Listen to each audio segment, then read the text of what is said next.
Just a quick brief background about me. I've been at England Athletics 14 years now, different roles from regional performance and development coordinator through to my current role, which is looking after youth and resource development nationally.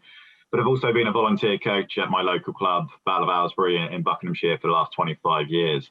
So a lot of what I'm going to present today is just my learning experience, both professionally, but also from a volunteer.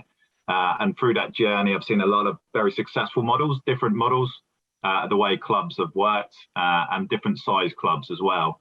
So some of the stuff I present is almost just sharing a good practice, but also what I want to do is pose the question about what fits your club best, whether it's a road running club or a track and field club, whether it's a big, medium size or small club. I think some of this is just some ideas. But one thing I want you to always think about as we go through the presentation and your discussions is how can you plan for the future as well as address the challenges now? So I'm just going to take you through, as Matthew said, a couple of slides for about 20 minutes, and then really want you to break into discussion just to share your thoughts around the challenges and your learning. So I thought I'd start off by posing a question really, and these are the questions we'll go back to in about 20 minutes for the breakout discussions. So for me, some of the things that we always should ask ourselves when we're starting to plan for the future, but also reflect on where we are, is what roles do we currently need at this moment in time to help with our coaching structure? So is there an absence of a jumps coach or a throws coach, for example? What roles may we need in the future if we're going to grow as a club into a bigger area, but also in case somebody left as well. So my experience as an athlete is I joined the club when I was 14. The coach I developed really well with and grew close to moved for a job to Bath when I was 16 and then coached me from a distance for 2 years in the absence of a sprints and hurdles coach. And then at 18, after doing numerous qualifications back in the Bath days, I was asked to take my own group on. So very much mine was a case of an athlete moving into that role. But it did make me always think, what was the contingency plan for when the coach left? Because if he wouldn't have coached me from distance, we would have had that absence. And there is the danger you lose athletes. So not just now, let's think about how we plan for the future. What skills do your club members have, including parents? So there could be some coaches from different sports who are parents at your club, and you might not be aware of that skill set. And also there might be people who want to get into coaching just to either support their kids, give back to the club, share their knowledge and experience, and they might have very good leadership skills, etc. So really finding out what's their level of interest.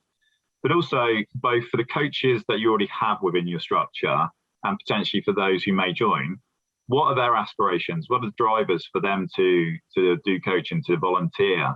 And does this align with the club themselves? So I gave a couple of examples to Matthew earlier on when we were chatting. And one was that if you have a gap in your club and it's for a throws coach, but somebody comes down and wants to volunteer and they really want to be an endurance coach, if we push them towards asking them to be a jumps coach, do we actually inadvertently push them away? And it's a little bit like the danger sometimes we make assumptions of if somebody's an accountant or a bank manager, when we find that out, we think they're the perfect next treasurer. Well, actually, it might be one thing they definitely don't want to do because they don't want to do their day job when they're away volunteering. They want to do something completely different. So they may want to do the high jumping. So there's a real good part really in the first two sets of questions. One is about where are you and where do you want to go to? Secondly, it's about who is available to help you do that. And then the final two questions really in this part is how are you going to develop your coaches and how are you going to ensure you retain your coaches? And for me, that's a little bit about investing in the people you have and being aware of where they want to go. So again, I'll just share some personal examples. When I first started coaching, I had a very clear focus. I wanted to move through the pathway. I wanted to work at the highest level. I wanted to be an international coach and work on teams. And I've been very lucky to do that. But I've also coached an athlete whose dad is a brilliant coach, but he only wants to work with the under 11s. He's a really good football coach. He's a really good athletics coach. And that's his passion and driver. So knowing that and understanding that allows us to orientate where we want to support people, how we can help them develop. And we'll explore that in a little bit. And then the final one, does your current coaching structure underpin the athlete pathway? So does the coaches you have in place, do they complement how you want athletes to develop through your club? So if we then look at this in a little bit more detail, there's a couple of examples that I want to give, and I want to show like a big example, but then make it more realistic. So there's an expanding club model that I like to reference to, and essentially the expanding club model could start initially as just 4 coaches covering each event area, and then 1 coach covering the youth in a track and field. And I'll show an example of a road running club in a few moments. But if you've only got 1 coach who looks after speeds, 1 after jumps, 1 after throws, 1 after endurance, and 1 looking after young people, the long-term plan should be, well, how do we make sure we've got a few other people who have an interest in that area, who may just assist them as coaches initially, but they may also then want to develop their skill set. Because what that does is it helps us both expand as a club, but it also gives us a bit of a contingency plan that if one of them lead coaches left, there is somebody who could potentially fill that gap quite quickly, and we wouldn't end up with a scenario of my personal experience as an athlete. So really, the average club, if you look at it, probably has a few sprints coaches, maybe a few endurance coaches. If they're lucky, maybe a jumps coach, and if they're really lucky, maybe a throws coach. So it is one of them things to be mindful of. But could we expand that, and could we really move that to say, well, if we had 3 or 4 sprints coaches, rather than them just all looking after the same level of athlete and the same age of athlete, maybe we could break that down into areas of interest. So maybe in terms of when you're looking at the sprints, you might have a coach who looks after just the sprinters, and then have a coach who looks after the hurdlers. In terms of endurance, you may have somebody who looks after the longer distance and some who look after the middle distance. In the jumps, it might be vertical and horizontal, or it might be actually in other clubs, you divide it by the age. So it could be that 1 speed coach looks after the under 17s downwards, and 1 looks after the under 20s and seniors. But really the key part is, no matter how many coaches you've got in your track and field club at this moment in time, should you look at how you can expand that to future plan, just so you've got more individuals. And there is a challenge, as we all know, to get more volunteers, but I'll just go back to my original point around, let's find out what their drivers are, because my drivers have been met constantly at Val of Aylesbury. Now, a lot of my athletes don't compete for Val of Aylesbury, but I haven't left the club because of the way they've supported me and helped me, which is really important. So the benefits of an expanding club structure model is, as the club grows, the structure grows. So as you get more coaches, you can take on more athletes. Coaches can progress into different areas through the pathway. Athletes and coaches can stay together on the journey if they wish to. So some coaches may start off as a youth coach, then may move into an event area of interest, and then they may move up to that higher point. What it also helps is increase coaching specialist skill over time, which may help with retention. By expanding their knowledge and expanding their pathway, it might give them that depth of knowledge. The challenge is, obviously, with an expanding model is you may lose expertise from time to time, just because of career changes, circumstances, people retiring, finding new pursuits, and it takes time to grow to that number. So I'm not saying that the model on the screen now is what every club should have, but it's one to consider of how do we grow to somewhere between where we are now and an expanded club model. So the other thing I just wanted to highlight on this structure, and I'll talk about in this particular part the head coach, but then I'll talk about the coaching coordinator role. And me and Matthew had a really good conversation about coaching secretaries as well. And there's just different connotations about there, but like, we need to be very clear of what we want that role to be. And this is a format that I've used at Val of Aylesbury for many years. We've actually moved away from the head coach recently to the coaching coordinator. But when we had the head coach, essentially that was one of the 5 lead coaches. So one year it might have been the endurance lead, another year it might have been the youth lead, and another year it might have gone back to me as the speed lead. And we were just the main point of contact. So if there was any questions around coaching practice, or whether there was a need for all the coaches to collectively work together, The endurance coaches would speak directly to the endurance lead, who would then work with myself as the head coach. And I would be sat on the exec committee liaising directly about what was going on. It also allowed me to organise coaching meetings where we brought people together, and we also used that as an opportunity to share our learning. So one time we might have the throws lead doing a presentation on something that they had seen recently on a course, or as we've done quite a lot in COVID on a webinar. So a head coach role for me works in some clubs, but it doesn't always work in others. And it needs to be a very clearly defined what's the purpose of it. But it does give some sort of like central point of contact. But as I say, I'll talk about the coaching coordinator, which is a slightly different approach, and good conversation with Matthew earlier on where we talked about a coaching secretary probably being a mixture of both. I think what you do need in any club is a point of contact where they are coordinating any information coming down, whether it's from the exec committee or from England Athletics, etc., to make sure all your coaches are aware of opportunities that exist. So just following on from that expanding club model, I think the other thing that I always am conscious of is the youth coaches, and I'm not sure if there's any youth coaches on the call tonight, but sometimes they're almost like the forgotten heroes is probably the description I would say. And you'd probably think, well, of course, or you would say that he looks after youth development for England Athletics, but they are absolutely fundamental for retention of young athletes in our sport. You know, a positive first experience of athletics, a positive first experience of a good coach probably will keep you in the sport, you know. So what we need to do, in my view, is make sure that every coach at your club has an equal profile and that is respected equally for everything they do. And these are the key parts of saying, if you raise the profile, the vision should be, in my opinion, a world-class coach at every stage of the pathway helps athletes get better. And when I talk about world-class, it's just being the best you can be, but also making sure that we raise the profile enough so a speed coach or an endurance coach is seen as important as a youth coach and vice versa.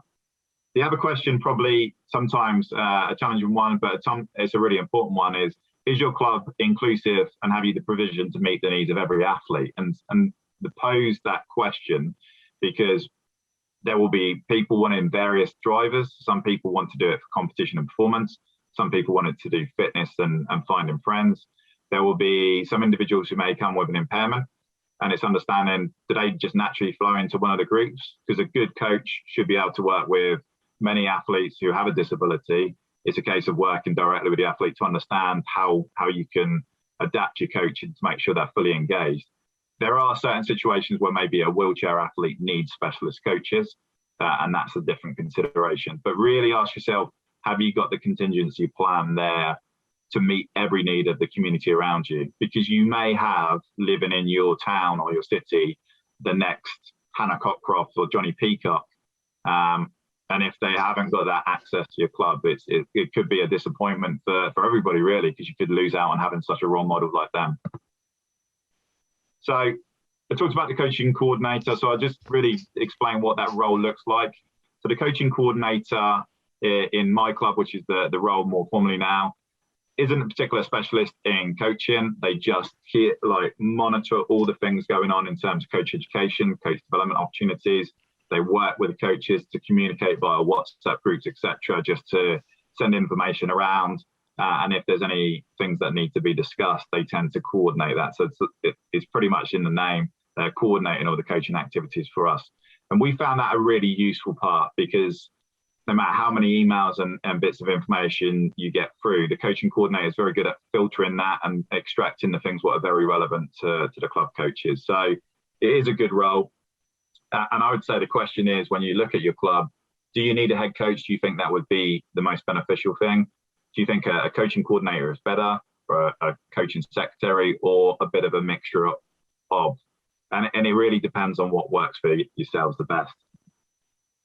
So if we were look at expanding club model for road running clubs, what I would say is here, it follows a very similar suit, that actually as your club gets bigger, then the number of coaches you require gets bigger. But very specifically, what I would say is here is how you then break down that group of individuals you're supporting. So it might be that you break it down by specific motivational reasons.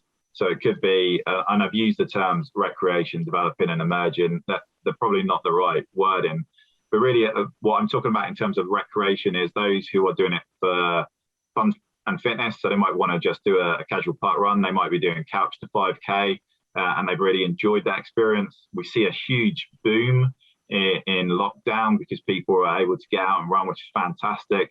And a lot of them hopefully are transferring into road running clubs, which is really important.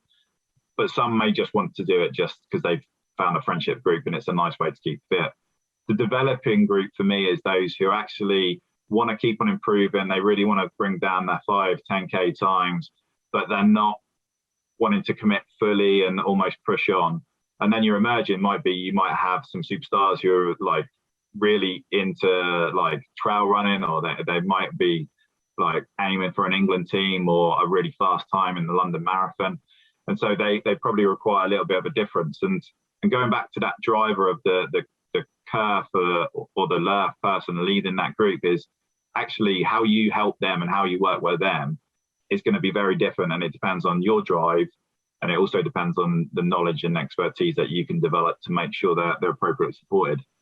You may flip that and you may actually say, well, we just work on a very simple timed-based approach. So whatever people can do between for a 5 and a 10K, we work that out and try and cluster them together, levels of ability as such. But the main thing really, again, is as your club expands, just be aware that the numbers obviously expand as a given, but the diversity will increase as well, potentially, of the drivers. So again, it's just being aware of, have you got the leaders, the coaches to support the diversity of your club? So that's an expanding model, but there is another very good model that I particularly like, and it's worked very well. This club, the Wirral, up in the northwest, have had a huge amount of success, and they follow very much a team coach approach. So the team coach approach is that you have a group of athletes, and in particular in the Wirral, the endurance community is the one that works particularly well, and they coach all the athletes. Now, individuals within that have an area of specialist interest, but they see the group of athletes, whether it's 40 athletes or 50 athletes, it might be 5 coaches, but they all see all 50 athletes as the people they support. So there's never a problem that if one of them's not there, there isn't any coaching support. They cover each other. And it's a really good system for smaller clubs expanding, or if there is a challenge for coaches getting there on time, or just the amount of commitment they can give. So athletes experience a different coaching style. So if you stick in a fixed structure model, so my athletes is like the 10i coach, if they don't like my personality, then there's a bit of a challenge. It's a case of moving group. But if you're in a team coached environment, you get to experience lots of different styles of coaching, and you might have a preference for one than the other. There's a brilliant sharing of knowledge. So they're always talking to each other and always sharing what they've learned. Helps cover absent coaches, obviously, if they can't arrive. Coaches impacting on many athletes. So the fact if you've got a really good coach, they're impacting on lots of individuals. And for me, it's a really good club connection. So what I have seen over the years, probably a bit too often, sadly, is that there's coaches in the same event group, but they don't talk to each other at the same club. You've almost got these little silos out there, whereas a team coach model actually gets them working actively together. And coaches can still develop areas of expertise. So the Wirral is a great example. They've got people who do specialize in 8 and 15, but they are an endurance coach as they see it. They would just pick up specific sessions around that with athletes who want to do that. The challenges in a team coaching approach is it may be harder to build rapport with athletes because you don't see them as much, but I wouldn't see it as being a huge barrier, and sometimes harder to be athlete centered, but not always. And what I mean by that is if you're looking after multiple athletes, you can't really get to know them as detailed if you've got a small group, but that would be the challenge in any club. So just quickly moving on. This is just an example of how maybe we can help coaches develop through the pathway to support athletes. And it's a very complicated model, but there's some cool things that I just want you to think about. Some coaches may wish to develop with the athletes they support, and some may wish to stay at a certain level. So just going back to the example I gave, my vision was to work my way through and with some of the athletes I work with initially, but actually I traveled through that journey quicker than some athletes and traveled through that journey slower than other athletes that I coached, and they moved on to more experienced people. But there are other people who could become world-class kids coaches, and if that's where their driver is, we should support them and develop them. But regardless of their preference, whether it's to stay in a certain area or develop with the athletes they coach, coaches and clubs should look to develop both their depth of knowledge in the field they're working in, but also their breadth of knowledge. Because the more expertise they gain, the better experience they give to athletes, and the more they will get from the sport. It does require commitment, and that's really probably being aware of what your coaches can and can't commit. And a coach who commits 1 hour a week compared to a coach who commits 10 hours a week, they're still equally valuable. The difference might be that that's all they can give at that particular time. So I think we need to be mindful of still helping them develop. So the aim really for me, as I said earlier on, should be world-class coaches at every stage of an athlete pathway, whether it is working with the induction group in the junior section, as I've alluded to there. This is an old diagram where we used to have the 1 to 4 levels. But my argument was we should have level 4 quality coaches working with our young people as well as working with our best people, because that's how we have success. So all these models I've just showed you, you might be thinking, well, where do we get this support to develop somebody into a throws coach or a jumps coach? And a model that I used many years ago in a different role within England Athletics was a county mentoring model. And when we were speaking earlier on, I said to Matthew, obviously Mike McNeil is a phenomenal throws coach, javelin coach in the East region. And his expertise, and he's a former mentor himself, is something that actually, if it's not accessed by people outside his club, it's a bit of a loss, really. So this could be where either the East region or a county within the East region work collectively together to say, well, we've got a really, really good endurance coach, and we know you've got a really good jumps coach, and we haven't got one of them. Could we connect? So if we find somebody who wants to develop into jumps, they could be mentored by you. So beyond the coach education, beyond that initial CPD, there is a point of contact in your local region or your county, and you work collectively together as clubs to grow your own individuals. So there's this constant relationship between all. So we don't have this bit where there is somebody of Mike's knowledge sat within the area that isn't being accessed. And all the clubs, I'm sure, would have something to offer each other to help that grow. So when you're looking at challenges, sometimes the solution can be the club just down the road from you. And I'm based in Buckinghamshire. So I've got Marshall Milton Keynes, I've got High Wycombe, I'm at Vale of Aylesbury, and there are some world-class coaches in them clubs that I would look to for guidance, and they would look to our club for guidance as well, which has been a healthy relationship. So really would encourage that. And the final slide before I'm going to stop and then break you up into a task and give back the power to Matthew to take control of the Zoom account. It's just around the paid question what come up, and it was one that both Amy and Matthew asked me to talk about. And what I just wanted to share was just some probably overview thinking, really.